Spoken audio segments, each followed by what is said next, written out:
As part of the new segment to the show called the Compass Literature Corner, we will be talking to local authors and writers who have had an impact on this region or whom this region has had an impact on. Today we have a man who spent his summers near Maynard, Minnesota, but also a man who knows the importance of getting everyone's side of the story, which he does in his latest book. Ladies and gentlemen, I'm proud to say that today's guest is mystery author Vincent Wyckoff. Vincent, welcome. Thank you. Thank you. So tell me a little bit about what inspired you to write your book, Black Otter Bay. Well, Black Otter Bay is set up on the North Shore, and I moved up there on the North Shore of Lake Superior in the mid-1970s when Judge Miles Lord shut down Reserve Mining Company. I got out of the service, and I moved up there. I worked construction for several years, and I got to know a lot of the local people. I worked with them, I hunted with them, I fished with them. I so admired the personalities and characters, strong characters to live up there. Pretty brutal weather conditions. I live in Minneapolis now, but those experiences always stayed with me. And I always thought if I could write something, I would like to set it up there. That area, that place, and those people meant so much to me that it was just a logical decision to go there with the story. Tell us a little bit about what the book is about. It's set in Duluth, and well, it's set up on the North Shore, about 50 miles out of Duluth. There is some action that takes place in Duluth and in Canal Park, but mostly it's up on the shore. And it's near a town, the real-life town of Beaver Bay. Mm-hmm. I know that town well. You do? Okay. That's near where I lived.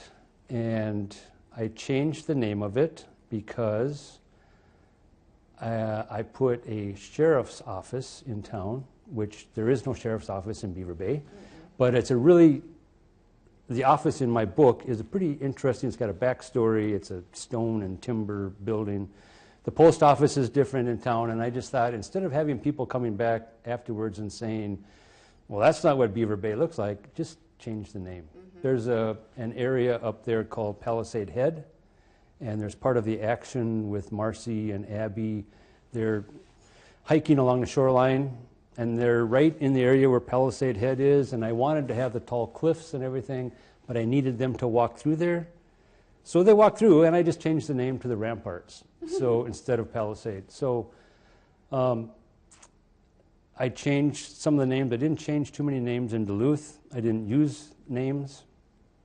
There's the art gallery in Canal Park that some people will say, well, that's the Sievertson Gallery. It's pretty much based on that, but I call it the Tempest. But up on the shore, everything is fictionalized, even though it's based on a real place where I lived. Wonderful. And the characters are people that I knew. And they say, write what you know, right? Exactly. And you knew the characters, you knew the location. What was it like for you writing from a perspective of a teenager? Well, it was interesting, and my process for writing a story is the characters tell me the story. So when I started writing it, my intention was to put a child in danger, and that would engage the reader. Oh, what's going to happen? So I started writing about a 13-year-old boy, and I know 13-year-old boys. I was one. He's fishing on this lake shore, and I know fishing. And I'm telling the story and describing the location and setting where we are, and it just wasn't coming. And I kept working at it and trying to push through it, and then it occurred to me that, you know what, this isn't a 13-year-old boy, it's a 13-year-old girl. And I went back and tried to rework it, and all of a sudden she's wearing a Minnesota Twins cap, she's got a long black braid, and she's telling me this story. More of a tomboy telling More of you a tomboy. She really loves her fishing, and so she starts telling me the story. And having the characters tell the story for me is important. I can use an example from later in the book where Marcy decides to go with Abby to Duluth.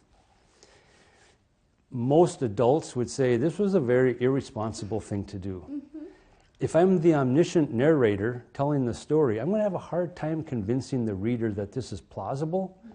But when I tell that chapter and that part of the story from the perspective of Marcy, when she's explaining it, we understand better what her motivations are, what her connections and attachments and love for Abby, this girl.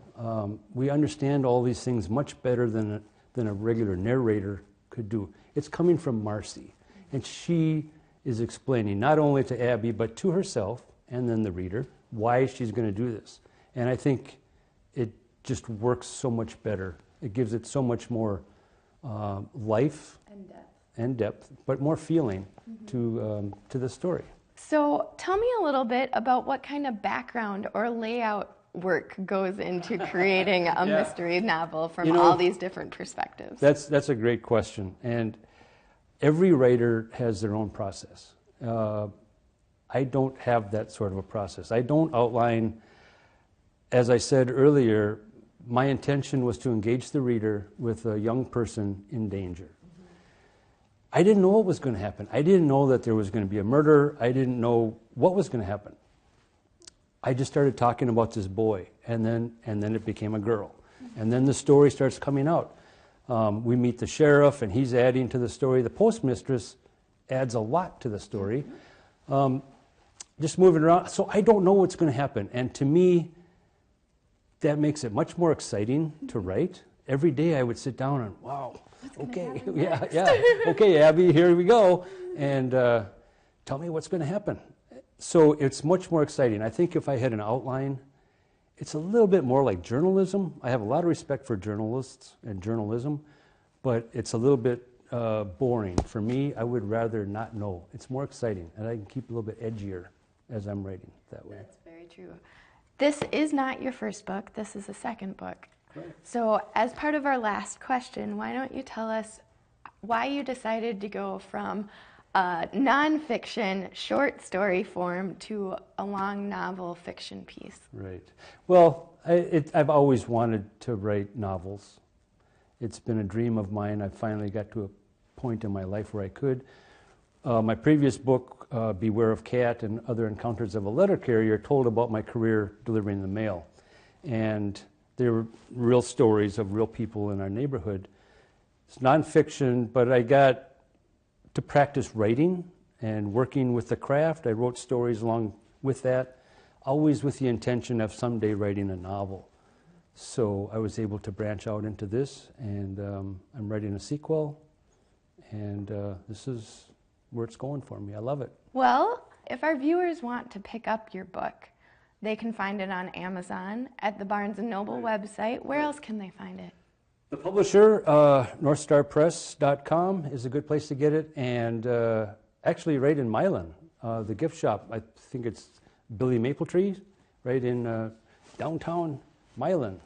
She has copies of it. So Wonderful. Well, thank you so much for joining us, Vince. Thank you, Laura. This has been really fun. Thanks. That's it for us in the Literature Corner. Please tune in next week for more people, places, and issues facing our viewing area. I'm Pioneer's Laura K. Prosser, and may your compass always point you in the direction of a good book.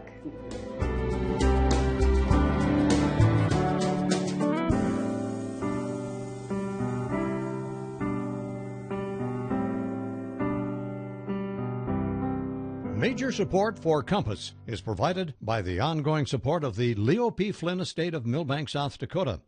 Additional support is provided by the Southwest Minnesota Private Industry Council, promoting Southwest Minnesota as a place rich with opportunity. Come for the jobs, stay for the lifestyle. More information at swmnpic.org.